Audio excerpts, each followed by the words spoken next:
السلام عليكم ورحمة الله. مرحبا بالأصدقاء في فيديو جديد سنتحدث فيه عن تلميحات جديدة تؤكد نظرية الجداول الزمنية الثلاث في قصة هجوم العمالقة. نحن نعلم مدى حب الكاتب إيسياما لوضع تلميحاته على مدار القصة، لذلك إن كانت نواياه منذ البداية هي صنع القصة بنهايات وجداول زمنية مختلفة، فلا بد أنه أشار إلى هذا الموضوع في الحلقات الأولى من الموسم الأول. وقد تكون أول 3 تحولات لعملاق قام بها إيرين أحد أقوى التلميحات من الكاتب على أن الجداول الزمنية حقيقة وليست خيالا من المتابعين. سنتحدث أيضا في هذا الفيديو ونزولا عند طلبكم عن التريلر الخاص بالمسرحية الموسيقية القادمة بداية سنة 2023، والتي عرضت بعض الحقائق التي تؤكد كل ما سبق ذكره في هذه القناة المتواضعة. إن كنت جديد فقد فاتك الكثير والكثير من النظريات التي طرحناها سابقا، فتأكد من مشاهدتك لها قبل أن تشاهد هذا الفيديو. كالعادة يا أصدقاء، لا تنسوا الدعم لكي نستمر في هذه الرحلة ونقاتل معكم على النظرية إلى أن يأتي ذلك اليوم المنتظر. 待っていたんだろう。ずっと2000年前から誰か。俺がこの世を終わらせてやる。俺に力を貸せ。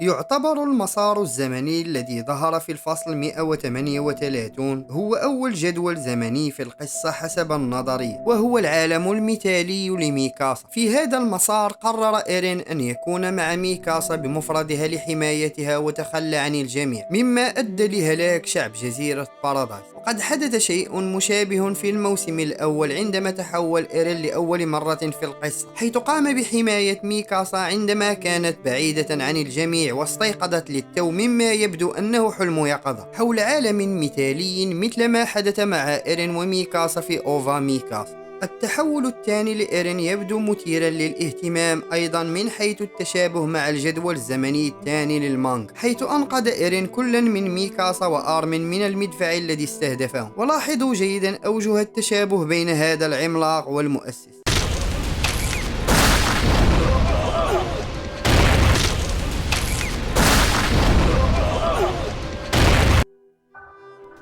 بعد إنقاذ حياتهم قدم إيرين لآرمين خيارين: إما أن يستخدم آرمين الحوار ويقنع الحامية العسكرية بأنهم ليسوا تهديدا، وإلا فإن إيرين سيتصرف بمفرده. يحاول آرمين إقناع الحامية بأن إيرين لا يمثل تهديدا لهم، والدليل الوحيد الذي يمكنه تقديمه هو أن بعضهم رأى إيرين يقاتل العمالقة، ولكن هذا الحوار لم يعطي ثماره، وكان الثلاثي قاب قوسين من الموت لولا تدخل القائد بيكسيس. هذا الأمر أيضا مطابق لنا لما حدث في نهاية المانغا، حيث آرمين قدم لدول العالم الناجي حجة أن بعض الناس قد شاهدوا التحالف يقتل العملاق المؤسس. وعلى الرغم من أن آرمين فعل ما في وسعه من خلال الحوار، دمرت جزيرة بارادايس في النهاية ولم يحقق آرمين أي شيء.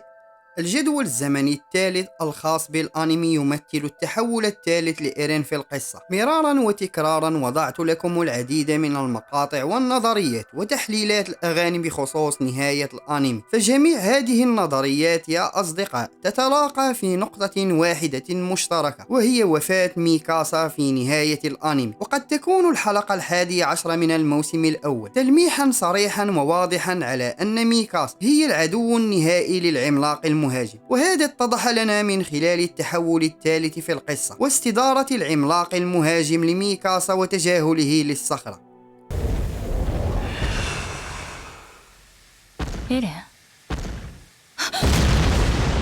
في تلك اللحظة كاد إيرين لا إراديا أن يقضي على ميكاسا بضربة مفاجئة منه. فهل يمكن أن تكون هذه مصادفة أم أنه تلميح على أن من سيقضي على ميكاسا في نهاية الأنمي هو العملاق المهاجم؟ إن قلت لكم المهاجم فأنا لا أعني بأن إيرين من سيفعل ذلك، بل من الممكن أنه سيكون حينها إيرين غير متحكم كما الحلقة 11 من الموسم الأول. وخير دليل على هذا هو أغنية بداية البارت الثاني للموسم الرابع، والتي رأينا فيها إيرين يصرخ متحسرا على شيء ما. ومن الممكن والمرجح أن استياءه هذا كان بسبب موت ميكاسا. من الموضوعات المتكررة في قصة هجوم العمالقة فكرة أنه من لم يضحي بأي شيء لن يحقق أي شيء، أو بالأحرى موضوع التخلي عن الأحلام. في نهاية الجدول الزمني الأول، وحينما أدركت ميكاسا أن إيرين سيموت من اللعنة، قررت التخلي عن حلمها بالبقاء مع إيرين وعادت لعالم المانجا وقتلت إيرين. في نهاية الجدول الزمني الثاني أي المانجا، تحقق حلم آرمين بإحلال السلام بين دول العالم لمدة طويلة. فهل في نهاية الأنمي آرمين هو أيضا سيتخلى عن حلمه بعد رؤيته لنتيجة قراره وتدمير جزيرة البارادايس في نهاية المانجا؟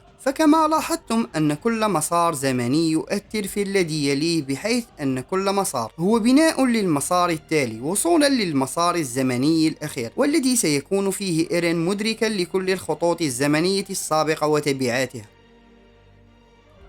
قبل أيام نزل تريلر خاص بمسرحية موسيقية لهجوم العمالقة قادمة في بداية سنة 2023. هذا التريلر يعد ضربة القاضية لكل من كان يشكك في تغيير النهاية، وهو من أقوى التلميحات على وجود المسارات الزمنية في القصة. بدأ التريلر بمشهد لإيرين وحيدا وسط الأزهار، وهذا مطابق للفيديو الموسيقي قداس الفجر لفرقة لينكيد هورايزون.